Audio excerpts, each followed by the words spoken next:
Според податоците до Управата за хидрометеоролошки работи, податок имаме дека денес е портокалова фаза во Особовско-Малешевскиот регион, тоа значи Делчево, Билица, Берово, а исто така и во Полошкиот регион Тетово, Гостивар, Кичево.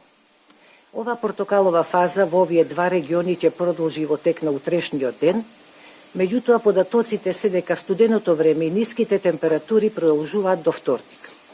А бидејќи овие податоци од овие два региони минимално се разликуваат од останатите региони во однос на температурите за 1, 2 до 3 степени, Министерството за здравство и Комисијата за превенција од студени бранови препорачува овие денови, почнувајќи од денес, а бидејќи утре работен ден, почнувајќи од утре би значило, овие два дена до вторник, од денес до вторник, да се ослободат од работни обврски бремените жени и хронично болните лица над 60 годишна возраст со цел заштита на нивното здравје.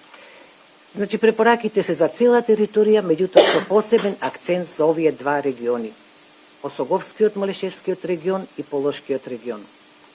Исто така сакаме да напоменеме дека работниците кои што работат на отворено треба да се внимава во овој период работните обврски да ги практикуваат некаде од 10 до 16 часот со повремени паузи на секој 2 часа, пауза по половина час во топла просторија и топли напитоци, се со цел заштита на нивното здравје. Сакаме да препорачаме, бидејќи од утре почнува работен ден, работни обврски, внимателност по улиците по однос на лизгавоста на патиштата.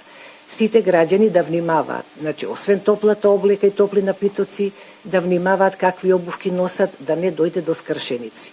Иако податоците кои што ги имаме од итната медицинска помош се поволни, ако претходно имавме 150 повици, во тек на вчерашниот ден сме имале 120 повици, меѓутоа ниту една скршеница.